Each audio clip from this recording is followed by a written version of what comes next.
One of the biggest issues that you're going to run into when you're running ads, or you might even be experiencing right now, is just hitting this invisible wall every time you try to scale your spend. It might be $300 a day, $500 a day, $1,000, $5,000, whatever it is. There's some sort of number that essentially you just can't scale past profitably. And in today's video, I'm going to show you step by step what you can do to break past those spend barriers, break past those walls, and unlock way more revenue by being able to scale your ads past where they're currently at by 5x, 10x, 15x. And these are the same tactics that we run on our client accounts that are running anywhere from $3,000, $4,000, $5,000 plus per day in ad spend profitably, and that we've employed in over 50 plus verticals and niches. So you're getting the actual true sauce of what we do on a daily basis over here at Sell More Online.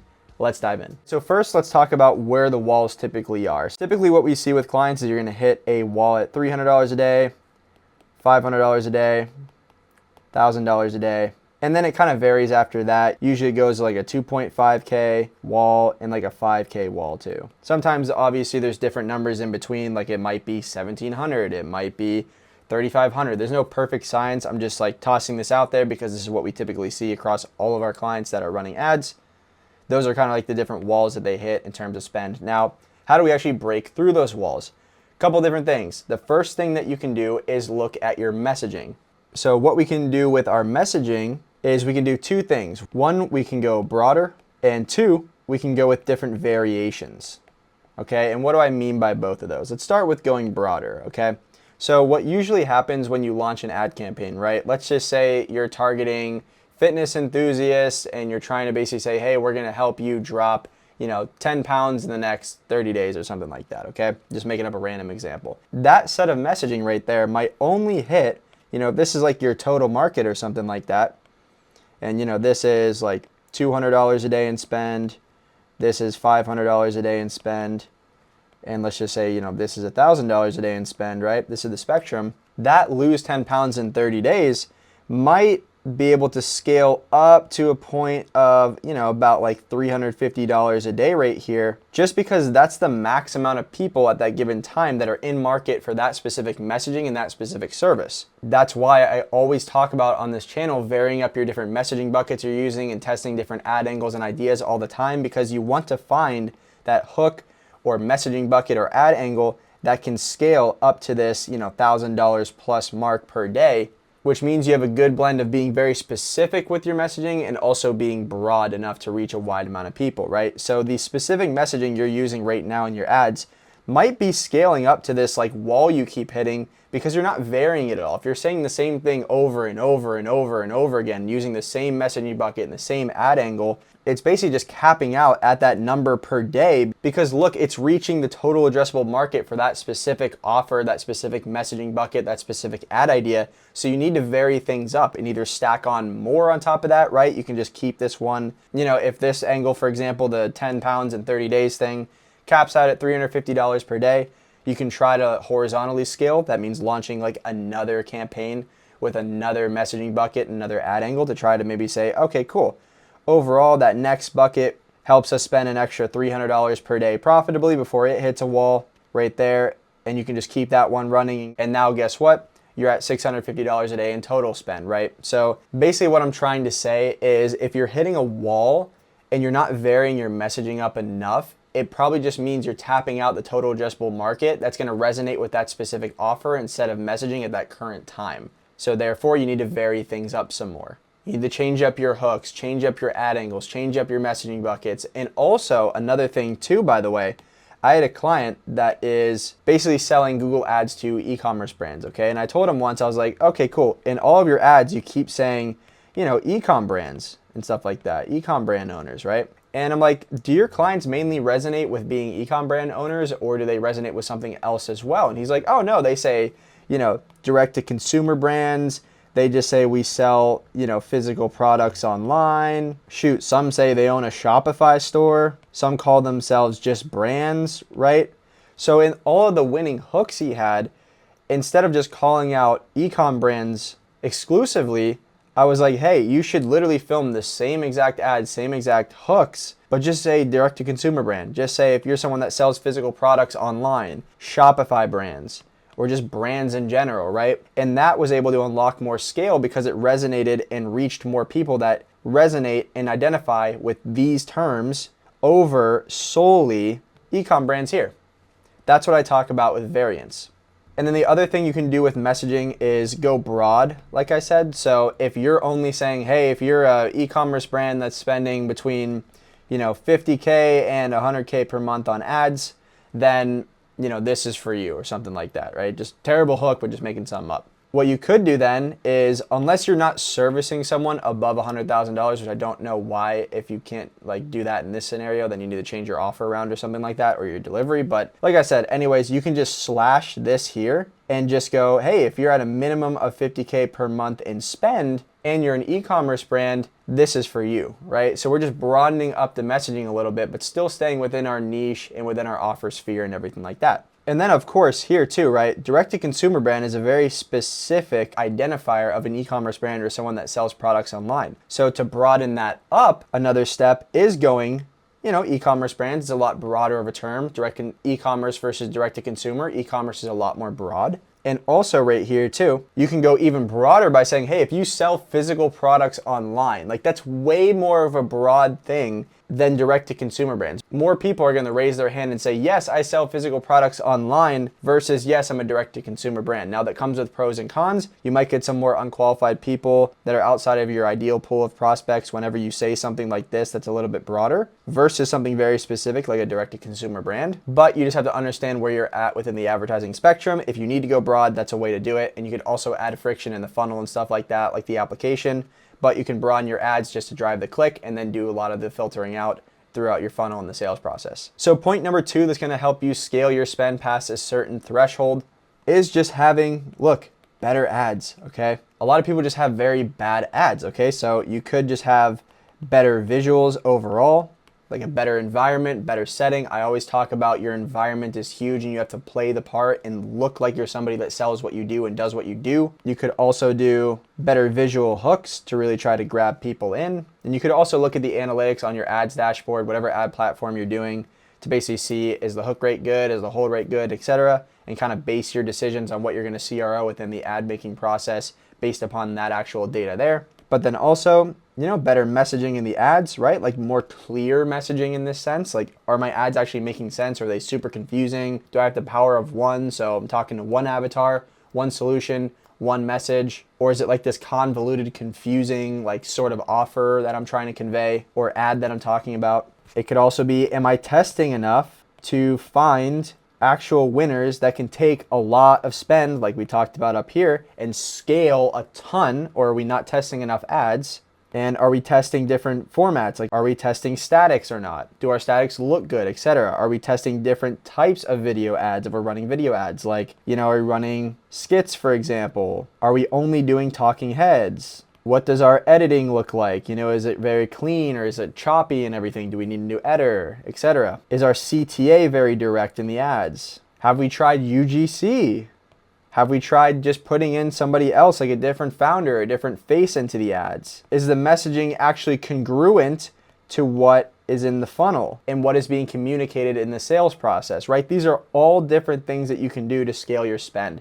Making better ads and finding better messaging buckets and ad angles that can really take a ton of spend, hit a ton of people, resonate with a ton of people that are still qualified is absolutely huge. If you can find that messaging bucket and ad that just rips forever and takes a ton of spend and has so much legs on it, and you can just continuously iterate off that winner as it fatigues, that is going to help you blow past every single spend barrier. And usually it comes down to this one thing right here: testing, testing, testing, and having a strong creative testing strategy. And I have a full video on this page about it. You can check it on out. Next, staying with the theme of better, is just better funnels, okay? So what does your landing page look like? Is it nice, clean, and custom branded? Have you tried changing up your headline? That's a very big split test that you can run, a high leverage test, is changing up the headline wildly. I'm not talking about split testing like the best way to sign clients is this, or the number way to sign clients is this, like a wildly different headline. Right? How fast is your funnel? Is that causing a drop off? Is it very slow to load? Is the form slow to load? We found that on one of our clients recently that we were basically embedding a HubSpot form onto their ClickFunnels page, and the HubSpot form was taking like 2 seconds to load.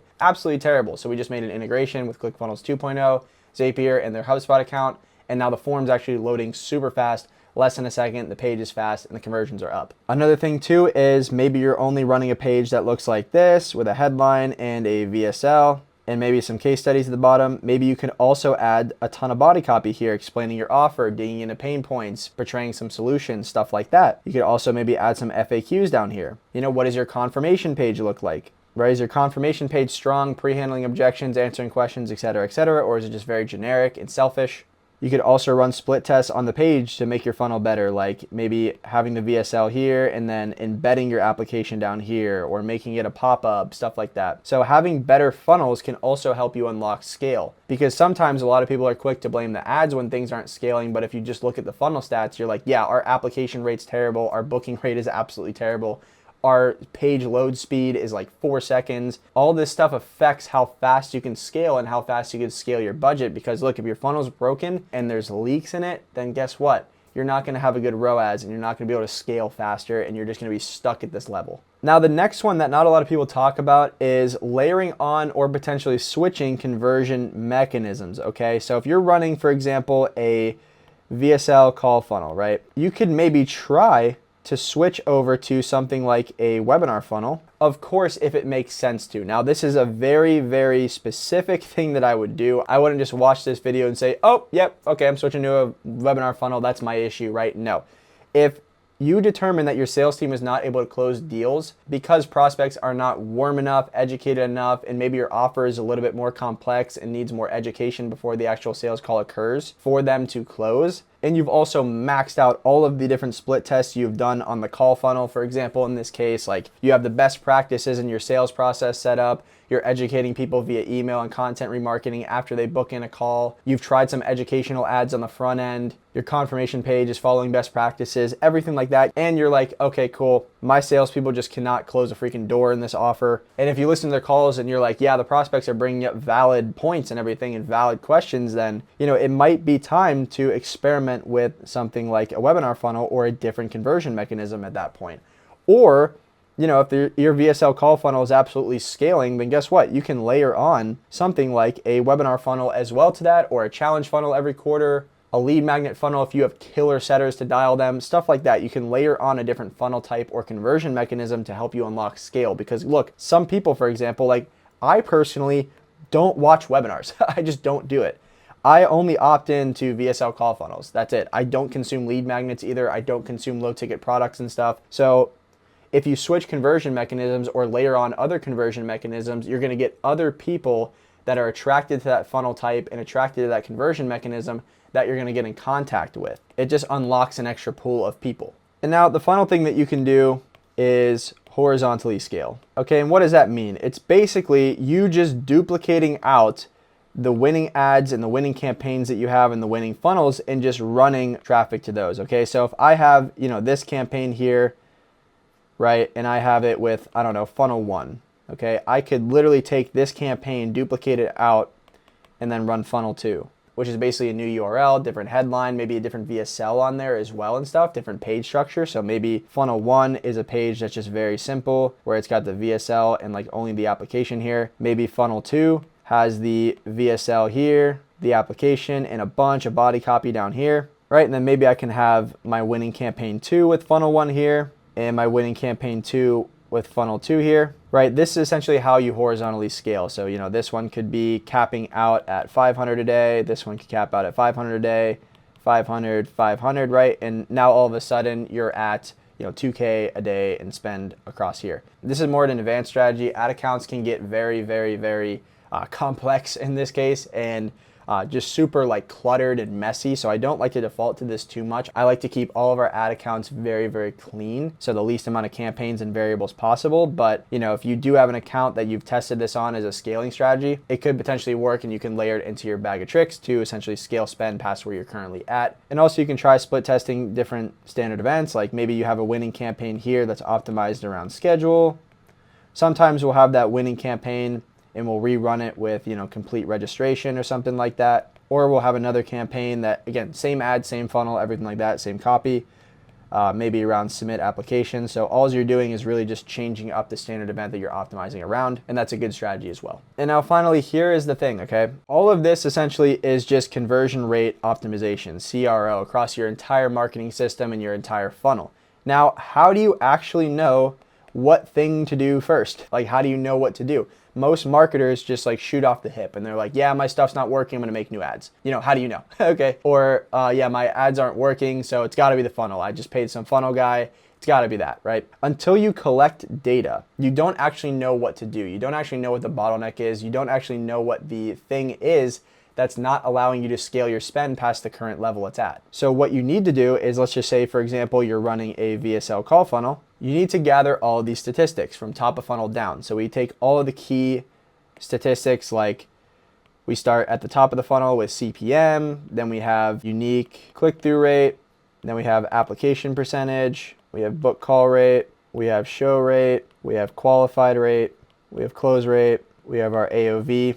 And we need to know this AOV in relative terms to how much our product actually is. Like, for example, if our product is 10K and your average sales price for 30 days is like $1,000 or something, huge issue there, okay? You're getting a lot of unqualified traffic and you're having to just sling deals and stuff, and that's not what you want. And then, of course, we have the king of all, which is ROAS. Now, look, if your ROAS is like positive, like, dude, if you're at like a 3x ROAS, just do incremental split tests. Don't just burn the ships and do some massive new funnel, massive new conversion mechanism, all this stuff. Just shovel money into it. If you're turning $1 into $3, just make incremental split tests where you see fit and incremental optimizations. Don't burn everything and just go completely cold turkey on what you're doing and try to, you know, drive up your click-through rate because it's at 1.1%, try to get it up to like 2%. That's stupid. All right, but let's say, you know, you have these metrics here, okay? But what you need to do is collect data on your entire marketing system's performance. So usually we'll do this over like a 30-day, a 14-day, or a 7-day period, and we'll look at all the stats. And let's just say, for example, your CPMs are, you know, $90, your click-through rate is 1.7%,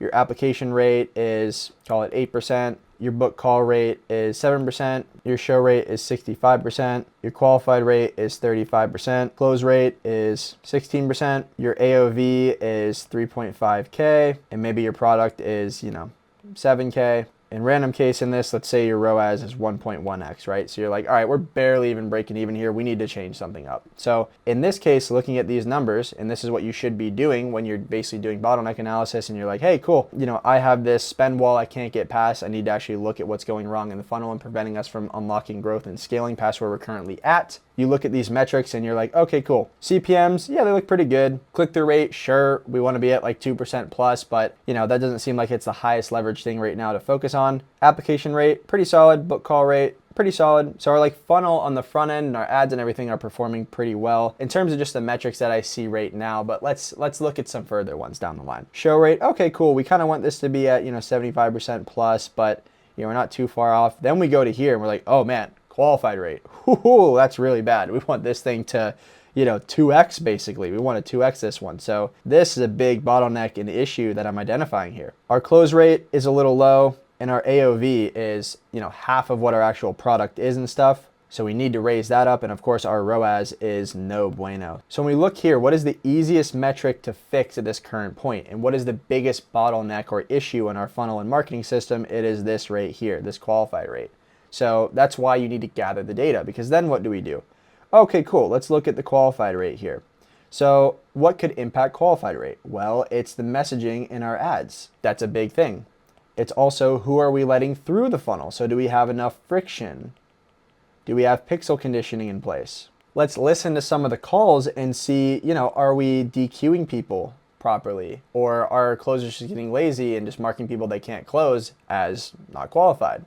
Another thing we can do too is maybe just cancel some of the calls or triage them with a setter or something and pre-qualify them a little bit more so we can cancel the, you know, disqualified calls to open up more slots for qualified people to book in. Which, here's the thing, if you have, you know, half the calls that are essentially unqualified booking in and half that are qualified, you know, there's a lot of other qualified people that would love to book up time, but all the priority slots are just taken up and the most convenient slots are just taken up by the unqualified leads. So you can DQ them, cancel them out, and of course, you know, friction them out through the funnel. So what we do here is we just make this list of all the things that we need to check that can fix up or impact our qualified rate here. and we just look at our stuff and say, okay, cool. All of our ads just sling a guarantee at the beginning and basically talk to broke people.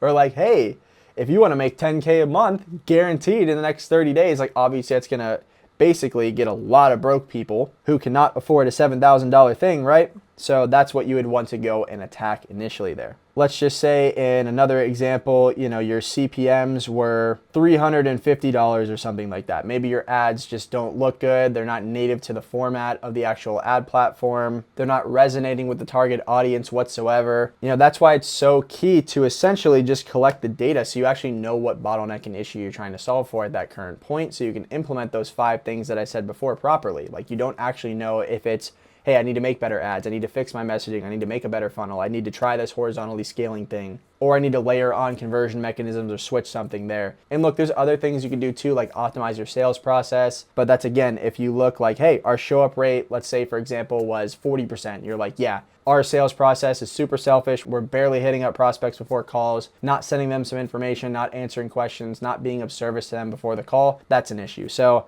again, it all goes back to collecting data and then analyzing that data to know exactly what you need to do. And when you look at the data, you're going to be like, oh, okay, this is the metric that's preventing me from scaling past $500 a day, $1,000 a day in spend. That's why we're not getting good ROAS. Okay, cool, let's go back and fix that up. So hopefully this helped you on out. If you want us to take a look under the hood of your ads, there's a link down in the description below. You can schedule a quick call with me. We'll talk one-on-one and see if we can help you scale past where you're currently at. And if you just want to chill on YouTube and get the free sauce, click the subscribe button down below, drop a like, and I'll see you on the next one.